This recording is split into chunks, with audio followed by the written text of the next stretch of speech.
Good evening. Welcome to our I-41 Public Informational Meeting.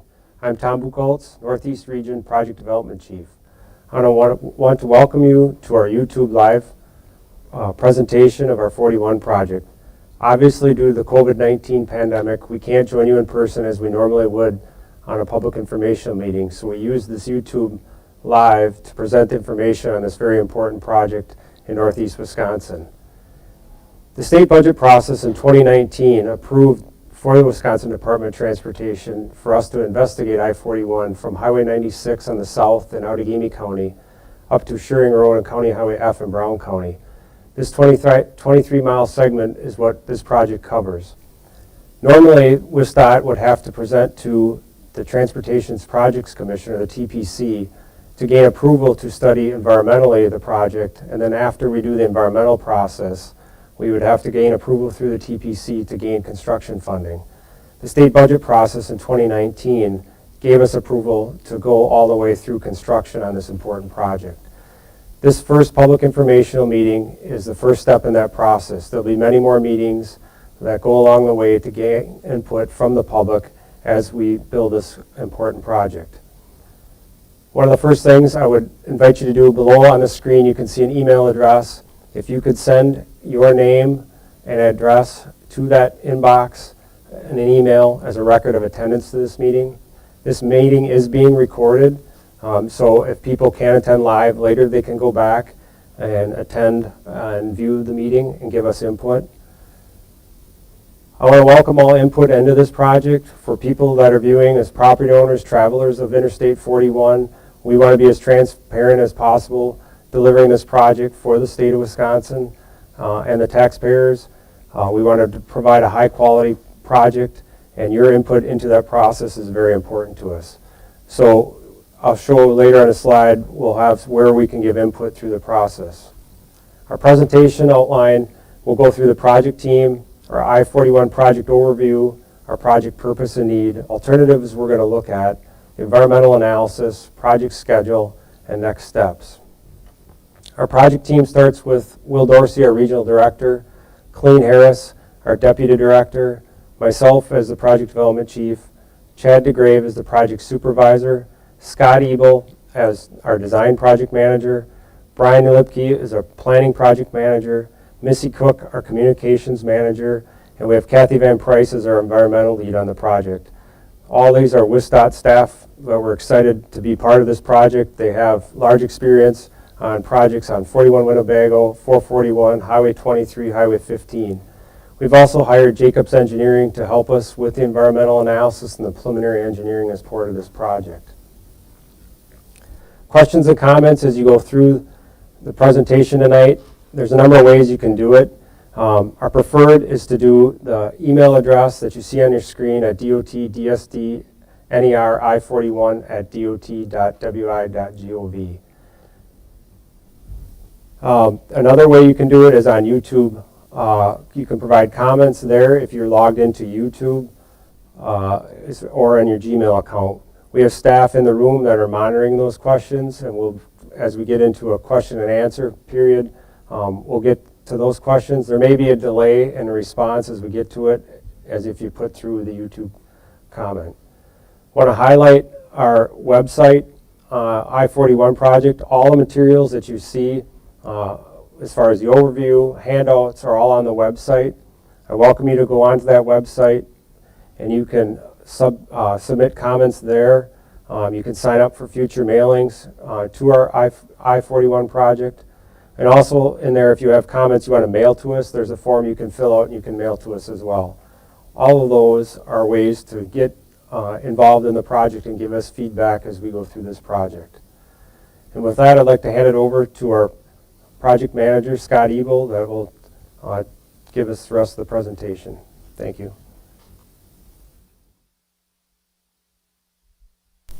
All right, thank you, Tom. I'm going to start my portion of the presentation by giving a brief project overview. Once again, this project runs from Highway 96 or Wisconsin Avenue down around Grand Chute and Appleton, up north to County Highway F for Shearing Road in De Pere up in Brown County. We want to lay out as part of this meeting what the purpose and need for the project is. There's a number of factors that we want to go over, reasons why there needs to be a project.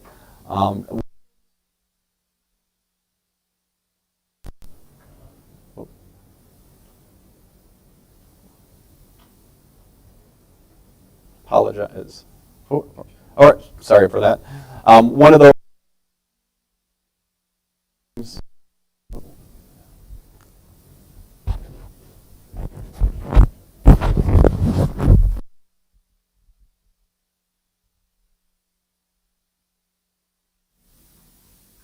All right. Apologize for that, everybody. We had some technical difficulties, but we switched to a different microphone here.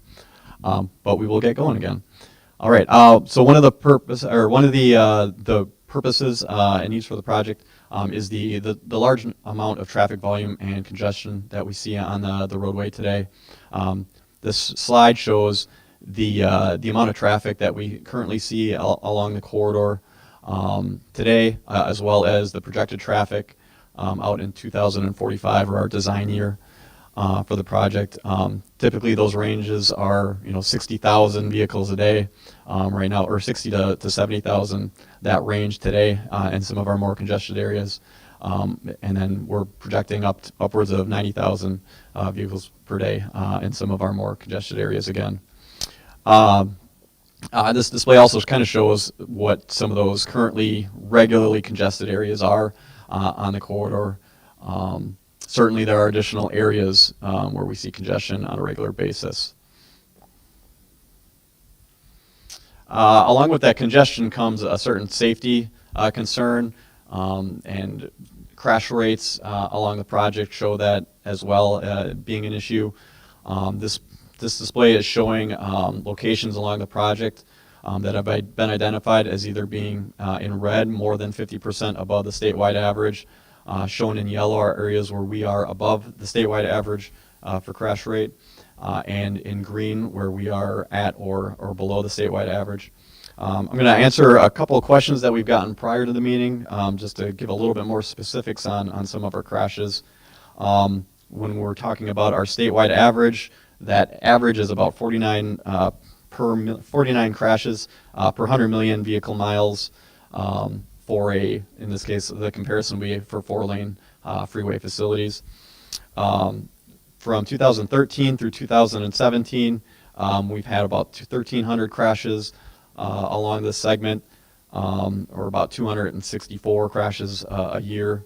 In the stretch in red here, where we've identified it as being more than 50% above the statewide average, we've got around 257 crashes in that same time period, or about little over 50 per year. Now, why 2013 through 2017? That was the year area that we were looking at for this. We will update that as new data becomes available. We will have that count segment from 2015 through 2019 very shortly. So in future meetings, that's likely what you will see. Again, going back to safety, because of these frequent crashes, we have a lot of unexpected delays, and those unexpected delays increase travel times through the corridor, and that uncertainty and the travel time reduces the reliability of the system, both on I-41 as well as on the local roadway system. You're on the north side of Appleton on 41 and you get a crash, and then you get off on 00 and 00 is backed up as well, those kind of things.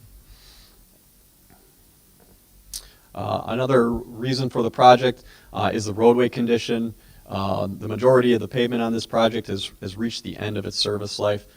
Certainly we can continue to resurface and resurface, but at some point we've kind of maxed out the cost benefit of continuing to manage our pavement with that approach. We've also have aging structures along the project that we would be looking at as well as part of this project, and certainly drives part of the need for the project. Just another reminder to folks, please feel free to send questions in to our email inbox, the DOT, DTSD, NER I-41. Just make sure there's no confusion. That's not 141. It's I-41 at dot.wi.gov, as well as using the YouTube live comment section if you have a YouTube or Gmail account. Some of the alternatives that we're going to be looking at for this project, and I'd like to stress too as we move through these, that one of the purposes of this meeting is to solicit feedback on alternatives. By no means, if something isn't shown here, it's not that we won't be considering it, and that's where we're looking for some of that additional feedback from the public. But some of the alternatives that we'll be looking at as part of this process is the no-build alternative. We typically look at the no-build alternative. That would basically be continuing to maintain that pavement in place with the roadway as it is in its current condition. We would be looking at a 4-lane rebuild or reconstruction alternative. With an alternative like this, we'd also be looking at additional operational or safety enhancements, things like auxiliary lanes, between interchanges, things like that. We will be looking at a 6-lane or 3-lane in each direction alternative. And along with that, we would also be looking at alternatives to address our interchanges in the bridges over I-41, making sure that they're meeting our current standards. Some other additional project elements that we'll be looking at through this process are, with a lot of this, we'll have changes to the interstate system, and that requires additional analysis and input from stakeholders. We'll be looking at some State Patrol way station improvements to the current station that's near County Highway U in Wrightstown. Have a little bit more on that further on.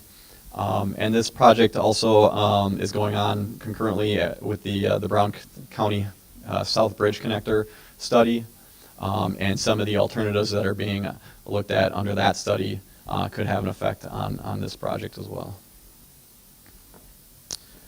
All right, so looking at some of these alternatives in a little bit more detail, this slide and the next one as well, just showing what's currently out there today.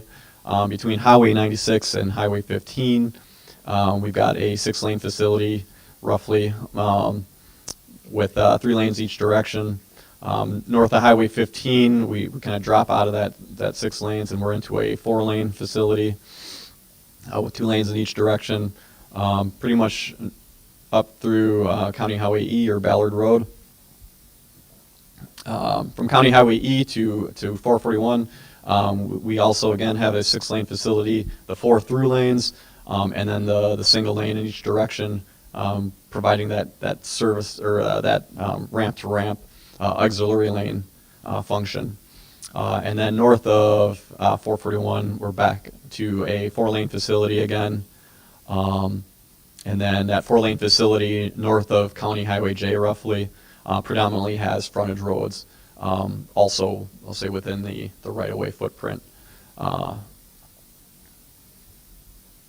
So just showing some of these alternatives that we're looking at now. Once again, that we'll be looking at that 6-lane facility, basically an additional lane, which we would predominantly be adding to the inside or the median side throughout the length of the project. Certainly with that alternative, we would also be looking at where we would need auxiliary lanes between the interchanges in order to improve operation and safety. We'd also be looking at a 4-lane reconstruction alternative, and again, with that alternative, we would be looking at auxiliary lanes between service interchanges for operation and safety. With these, both of these alternatives, both the 6-lane and the 4-lane, particularly in the area of Ballard Road, County Highway E to the Highway 441 interchange, we would also be looking at the potential for a collector-distributor road system where we get that ramp traffic basically off of the mainline pavement and separate it in order to improve the operation and safety of the main through traffic.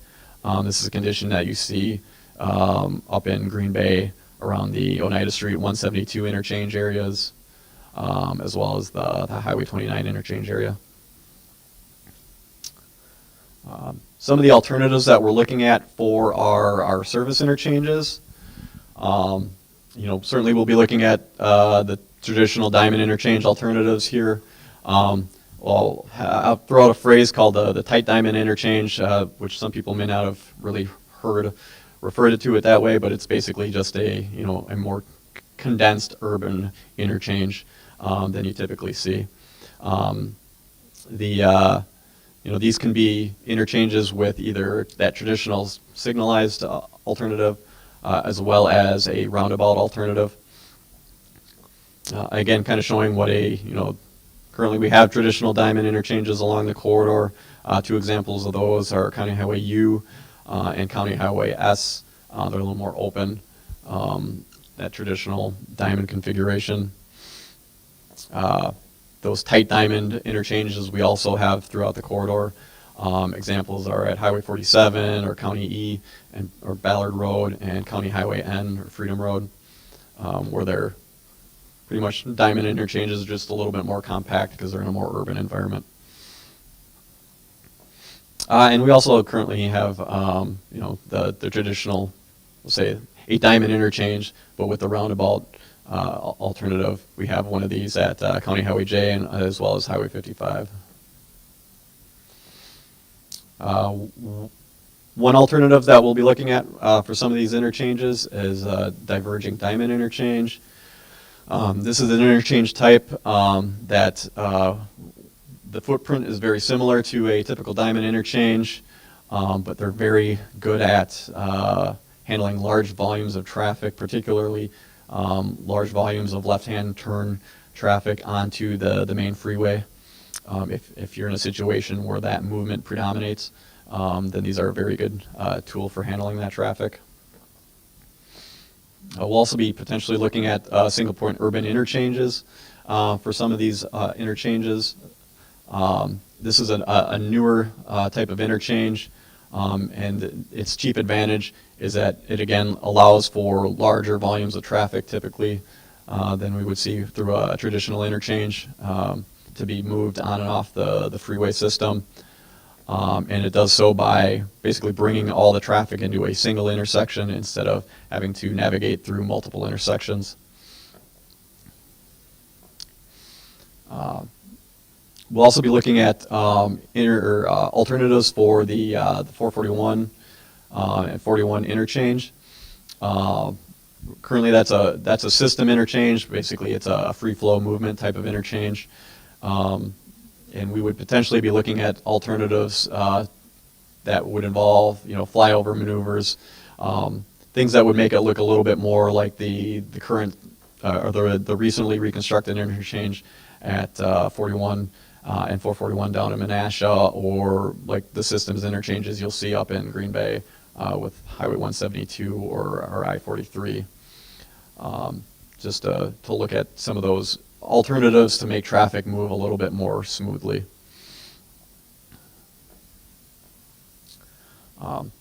With most of these alternatives at our interchanges, many of them will require new or revised access to the interstate. Any new or revised access to the interstate does require approval with FHWA or the Federal Highway Administration. And the reason for this is that we're all trying to protect the operational safety and capacity of the interstate highway system. And that's why there's a large public involvement and environmental document process involved with changes to that system. As I mentioned earlier, we'll also be looking at some alternatives for the State Patrol Way Station and potentially for relocating the headquarters that's currently down in Fond du Lac, being a part of that alternative. The existing facility that's near County Highway U is kind of reaching the end of its functional life. A new facility would incorporate modern technology, and a new facility would also improve, we would be looking to improve the entrance and exit condition from what we currently have at the waste station. Currently, there are some safety concerns with the way that is set up, being in such close proximity to the County U interchange. And also, as I mentioned earlier, the Brown County South Bridge Connector study is also going on right now. That is a separate study being led by Brown County, but we know that it has potential impacts for our project, so we want to address that here.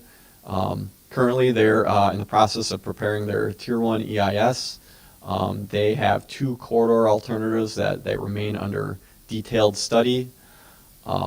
Their current schedule right now is to have a draft EIS done around June of this summer, with a public hearing tentatively scheduled for July of 2020. And their current schedule is to have a final EIS record of decision by October of 2020. Again, that study is being led by Brown County. So while we'll certainly forward any comments that we get regarding that study to Brown County, you should also feel free to contact Brown County. They have a website available, and there's contact information on the site as well for Cole at the planning director there. All right, a little bit more information about our environmental analysis. We've gone through the purpose and need for the project, which is a big part of that overall analysis and assessment. And we've discussed some of the range of alternatives that we'll be looking at, which by no means are all-inclusive. And again, we're continuing to look for feedback on alternatives. But we'll also be looking at how these alternatives impact the environment. What impacts are there to agricultural lands, air quality, historic or cultural resources, stormwater, the wetlands, threatened or endangered species, things like that. One of these also is how they affect noise, and I'll have an additional slide next to talk a little bit more about noise. So we know and are well aware that noise is a very important topic for a lot of residents who live along this corridor. We know that there are noise walls that are there right now, as well as areas that do not have noise wall, where people certainly have commented that they get noise on a regular basis. So as part of this process, we will be identifying noise impacts. We will be doing field measurements, and based on those field measurements and computer modeling, based on a model from FHWA that pretty much all projects consistently use, we will use that to basically identify what the expected impact of an alternative is for noise along the project. And then based on what that impact is, we would examine potential mitigation. And that mitigation could involve changes to the roadway to try to lessen the noise. It could involve noise barriers. It could involve earth berms, things like that. So we would explore those alternatives and those options. And we would also then be looking to incorporate what we define as reasonable and feasible mitigation as part of the project.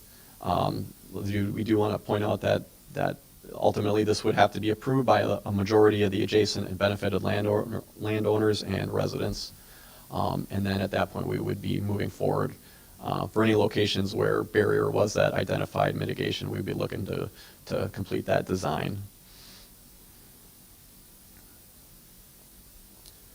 The project schedule.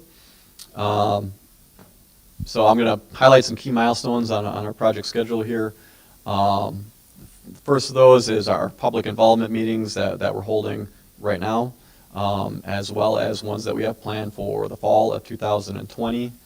Right now we're kind of laying out, generally what we're looking at, what types of alternatives that we're looking at in that one in the fall. That's where we're going to be kind of sharing more specific alternatives in order to gain feedback on those. Following that, we would be completing our environmental assessment through the spring of 2021. And when that's complete, we would be holding a public hearing, currently scheduled for May of 2021. And then following that public hearing, we would be looking to get final environmental approval around November of 2021. So basically the tail end of 2021 is when we should be finished with this environmental process. From there, we would be moving into final engineering, which we would expect to take roughly 2 to 3 years. That would also be going on concurrently with right-of-way acquisition, in addition to other items such as utility coordination, additional permitting through Corps and DNR, things like that. That would all be kind of those precursors to moving forward into construction. And this is just that information in a little bit more visual manner, where we continue to work through the environmental and agency coordination process for the next 2 years. We'll have most of our traffic analysis done this year, as well as have most of those alternatives developed this year ahead of that fall PIM. And then once we kind of had that preferred alternative, we would be looking to move forward with our preliminary design while continuing our public involvement process. So some of the next steps, and really the reason that we're here today again is we want to establish that trust and credibility within the community. We want to be the first and the best source of information about the project. It's easy for, somebody hears something from somebody and rumors spread and something may not be true. So we always ask that if you have a question about the project, you just email us, shoot us a phone call. We'll get you the information that we can. And we also certainly are seeking that public input at all these key project milestones so that we can move the project forward. Something else that we just want to address quickly that's often part of these outreach meetings, and it becomes more and more important as the project gets through the final design process, or closer to the final design process and into construction. But we will be coordinating with businesses along the corridor.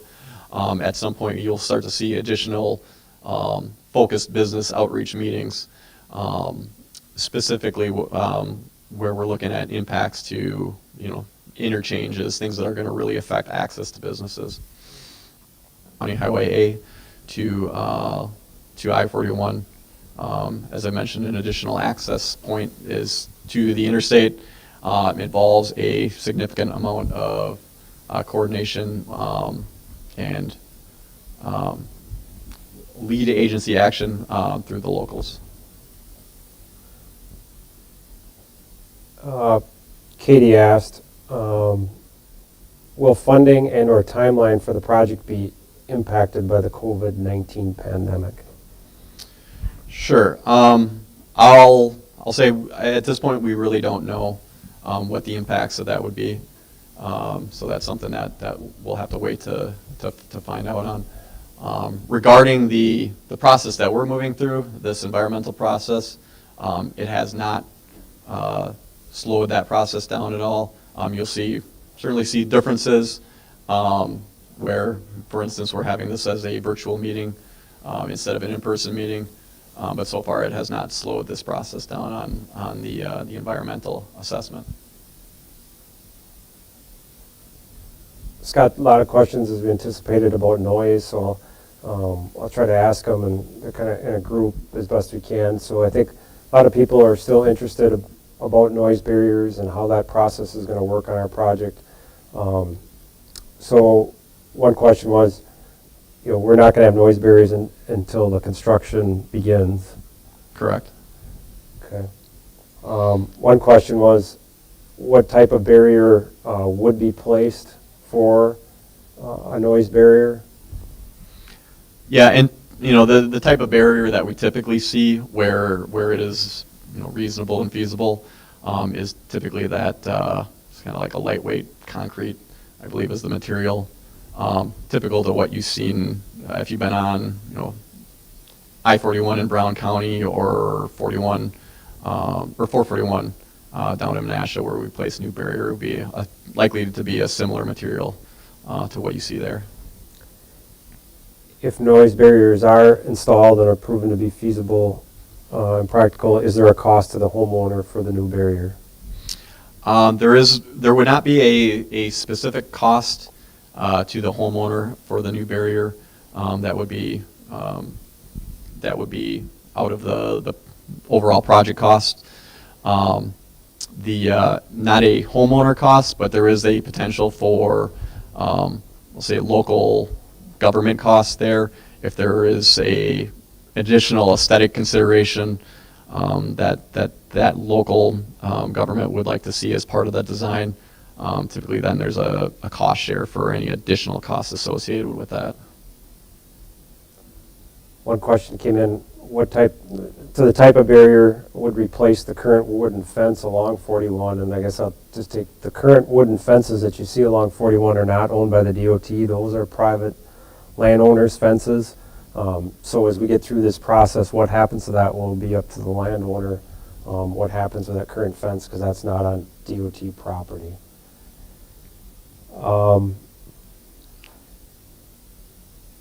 Another question about speed limit. Can you tell me why the speed limit on 41 is 70? In most metropolitan areas, it's 55. I don't know, I can start on that one a little bit, and you can help me, Scott. But the department did do a speed study in this area. Lowering the speed limit to 55 would increase speed variations in vehicle speeds in the area, encountering slower moving vehicles, changing lanes, and merging. When we did do the speed study on Interstate 41, the prevailing speed ranges from 76 to 78 miles an hour.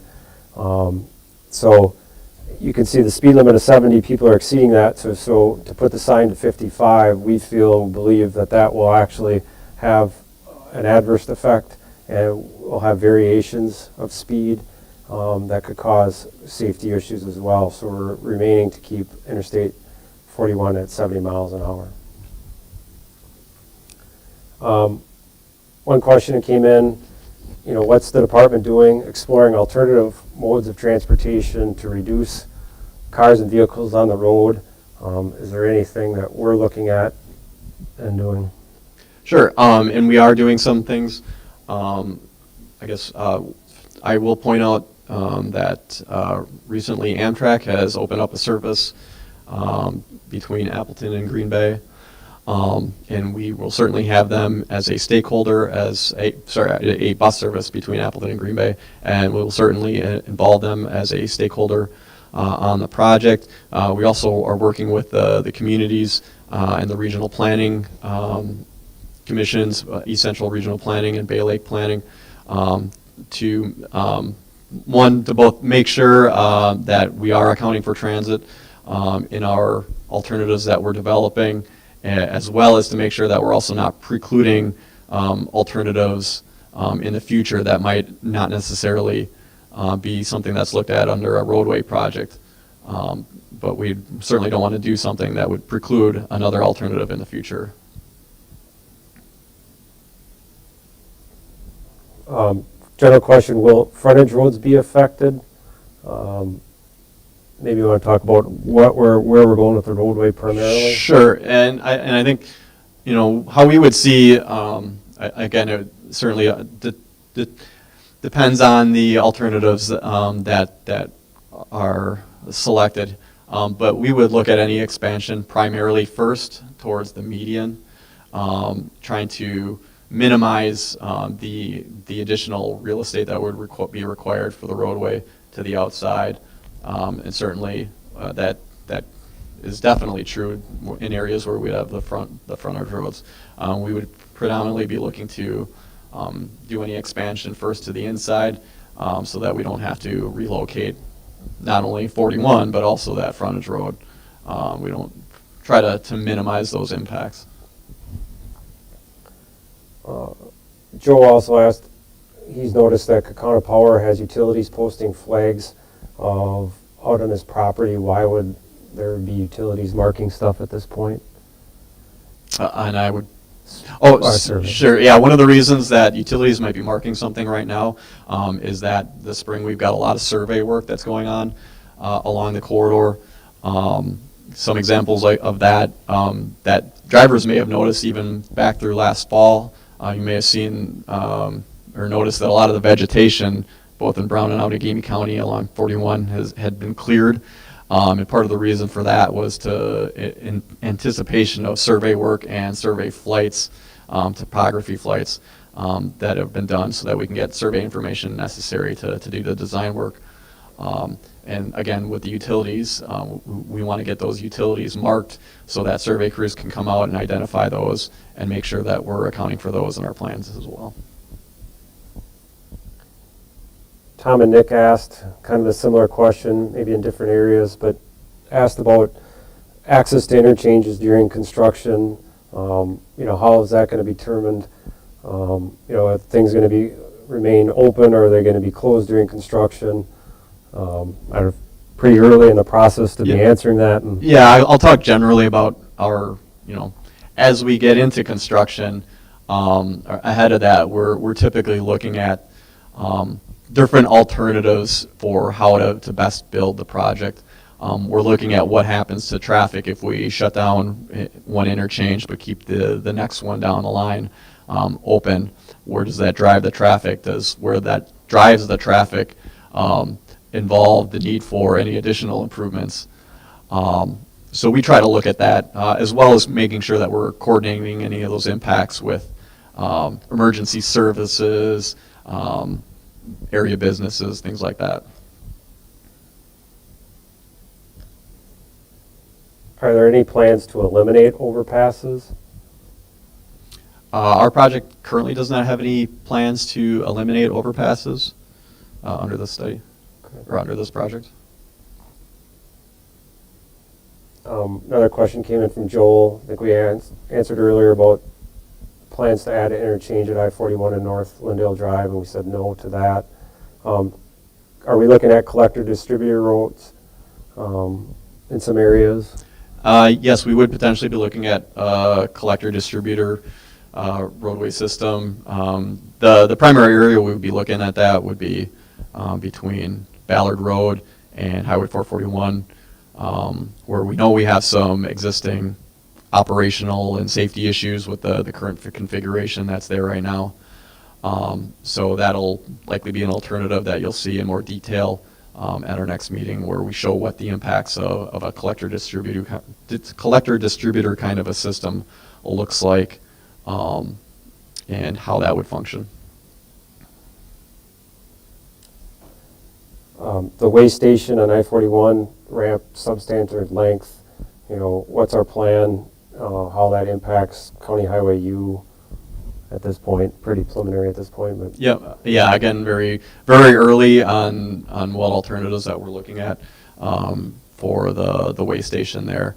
We do know that there's some issues with how that operates with the County Highway U ramp. So with any alternative that we would be looking at, we'd be looking to also address those operational and safety issues. Are there plans to add public rail between Green Bay and Appleton? There are currently no plans to add public rail as part of this project between Green Bay and Appleton. But as I mentioned earlier, we also want to make sure that we're not precluding certain alternatives in the future with this project. How much right-of-way will be required for this project? Well, I can tell you that there likely will be some right-of-way that will need to be acquired for this project. We will try to minimize that by, as again, where we need to, or where we would potentially need to expand by doing so first into the median. That said, as you know, especially at interchanges, right-of-way tends to be tight. Depending on what happens between 441 and Ballard Road, there could be impacts there. So there certainly will be some right-of-way impacts with the project. As far as the amount, that's something that we don't know yet. We need to look at we need to have our alternatives developed in more detail so that we can have that and share that as part of that alternative selection process. One question came in, can you do anything about engine braking now and in the future? And that's not something that we can do as part of our project. Engine braking is really a local ordinance issue. If they're doing it, trucks are doing engine braking on Interstate 41 for whatever reason, that's really not something that's policeable. I understand it's a real issue for people that live along the corridor, but that's not something we can address. Will the weigh stations be open 24/7? Don't know the answer to that. Once we get an alternative, State Patrol is the one that mans and posts those. So what hours they work is up to them, and don't know if it'll be 24/7 due to, resource issues.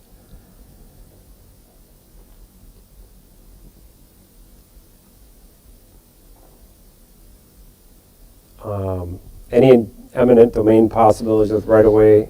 Yes, there always is that potential. We try to work with landowners as we work through the process. And there's a whole real estate process and property rights for homeowners that they can do. So depending on size of the parcel, we get an appraisal. The homeowner has the right to get their own appraisal, and which DOT pays for, and then from there they begin negotiations, and 95% of the time we agree to it before eminent domain comes into effect. Scott, a question. When will final decisions be made on which option be selected, and who will make those decisions? So I'll go back to our schedule side here. So as I said, the next meeting will be laying out those alternatives in more detail and the impacts of those alternatives. And shortly after that meeting, towards the tail end of 2020 or this year, is kind of when we'd be looking to hone in on that preferred alternative that we would be showing in more detail in our environmental document. As far as that decision on who, it's a bit of a collaboration between Wisconsin DOT along with Federal Highways Administration to as we move through this process to determine what we're selecting.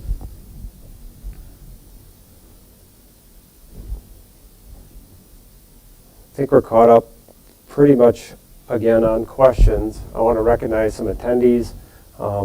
Again, I saw from attendance representatives from Tammy Baldwin's office was attending. Andre Jocks was attending as well. I want to appreciate everybody that came forward and attended. Again, if you have questions, feel free to submit them into an inbox. We're willing to meet with you and provide as much information as we can as we go through this.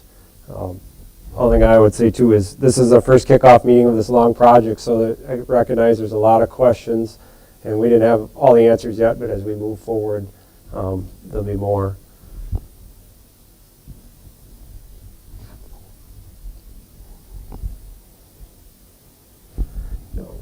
Wrap up, Scott. All right. I did want to point out to people, and certainly if any more questions come in, we can follow that up with either answering them right now or, if need be, answering after the meeting. But I did want to run through those displays that we would typically have had at a in-person meeting. Just sometimes it helps for somebody to kind of walk through that display with them. So this will basically just be running through those displays that we would have physically had at a meeting. Should take about 5 minutes, and then if there are any additional questions that come in, we'll handle those then. So this first display is the project location map, again showing the area of the project between Highway 96, Wisconsin Avenue, down in Outagamie County, around Appleton Grand Chute, up through County Highway F, Schuring Road in De Pere, up in Brown County. This display is showing our areas where we have traffic congestion on a regular basis, along with the current and the current year traffic as well as the design year traffic or projected traffic in 2045. This is a display that's focused primarily on what would those traffic projections look like under a no-build alternative. And this is a display that's showing what those projected traffic volumes would be under a build alternate, kind of a generic build alternative. This display is showing those crash rates along the corridor, lumped into or kind of separated into three different components. The area in red being areas where currently we have a higher than 50% above statewide average crash rate.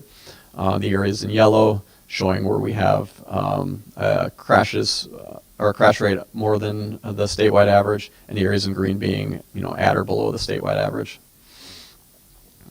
This display is showing those the existing typical sections, or how the roadway is today, basically, where we have the 6 lanes between 96 and Highway 15 or 00, 4 lanes from there north to Ballard Road or County E, the 6 lanes again between County E and 441 with the 4 through lanes and the 2 auxiliary lanes, the 4 lanes between 441 and County Highway J, and then the 4 lanes plus the frontage roads pretty much from there to the north to the end of the project or County Highway F. And then some of the alternative sections that we'll be evaluating will be a 6-lane alternative with an additional lane in each direction from what's there today. A 4-lane alternative, which would be similar with what's there today. And then those same alternatives with also incorporating some kind of collector distributor roadway, likely between 441 and Ballard. This display just shows, it kind of explains what a collector distributor road is. It's a system where we basically take the movement of traffic that wants to get on or off the main highway system, and we take those movements and we pull them off through this additional parallel roadway, and then from on and off from that roadway is where traffic exits and enters. Again, you see this, a couple examples of this further north on I-41 up in Green Bay area, around Oneida Street and 172, and then around the Highway 29 interchange. This display is showing what an auxiliary, or explaining what an auxiliary lane is. Basically that additional lane apart from, but still connected to the main through lanes of traffic that allows that ramp to ramp direct movement without vehicles having to get into the main free flow of traffic.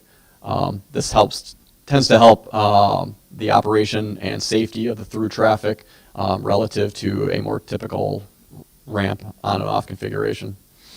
And we certainly see examples of that today between Ballard Road and Highway 441. This display is showing just briefly the differences between, we'll say, a service road or typical interchange and a system interchange. Service interchanges are, those more typical smaller road interchanges, typically not free flow. Typically, some kind of stop control or signalized control or roundabout control. The example shown here is Highway 15. And the example shown here for a system interchange, which is that free flow movement, which is where you typically see from a freeway to a freeway type of movement. This is I-41 and I-43 on the north side of Green Bay. This display is just showing our diamond interchange configurations. Again, diamond interchanges, whether it's what we call a diamond or a tight diamond, just our kind of our normal interchanges that you see. Highway 47, Ballard Road. It's what most people are used to when they think of an interchange. Though often you see them also with roundabouts, like we see at County J or Highway 55. This display is showing in more detail the diverging diamond interchange, which is a newer interchange type. The key advantage to a diverging diamond interchange over a more typical interchange is that they're very good at handling large amounts of left-hand turn onto the freeway types of traffic. They do that by first routing traffic through a signal intersection that's either red or green. It's only a two-phase signal. There's no left-hand turn arrow or anything like that. And then that allows them to, say, cross the road and then give them a free flow movement onto the freeway. Those signalized intersections being only two-phase allows traffic to flow very freely and very smoothly through the interchange. There are also additional safety benefits, fewer conflict points compared to a traditional signalized intersection. This display is showing a single-point urban interchange. Again, this is a newer interchange type where traffic all comes to a single intersection, a single signalized intersection, and because there is just a single intersection, it again provides for additional capacity versus a traditional signalized intersection. You'll see these oftentimes or sometimes in urban environments where room is a big constraint. One example is Verona Road on the Beltline down in Madison. This display is again showing that schedule that we went over earlier. And that is the end of our displays. So are there any additional comments or questions? Yeah, one question came in from Brian. Is it likely a complete rebuild, or would extra lanes only be added? I think it's much more likely that there will be a complete rebuild. We include the no-build alternative just so we have it there as a comparison. But given the state of the pavement that's out there today, it's much more likely that a build alternative will be the selected preferred alternative. And then I just wanted to, thank everybody for being part of it as we go through this first online PIM. We did have some technical difficulties up front. Might have had the video froze for a little bit as we worked through it, so appreciate your patience. Again, as we go through this, appreciate everybody's comments and input as we go through the process. All right, thanks, Tom. And again, I also want to thank everyone for your participation in this meeting. We really value your input. It allows us to hone our design, hone our alternatives, and be able to weigh those alternatives against each other. And once again, if you have questions about the project, feel free to contact somebody on the project, either through the inbox or through our emails directly. And we will usually try to get back to you, or we'll try to get back to you very promptly. And thank you once again.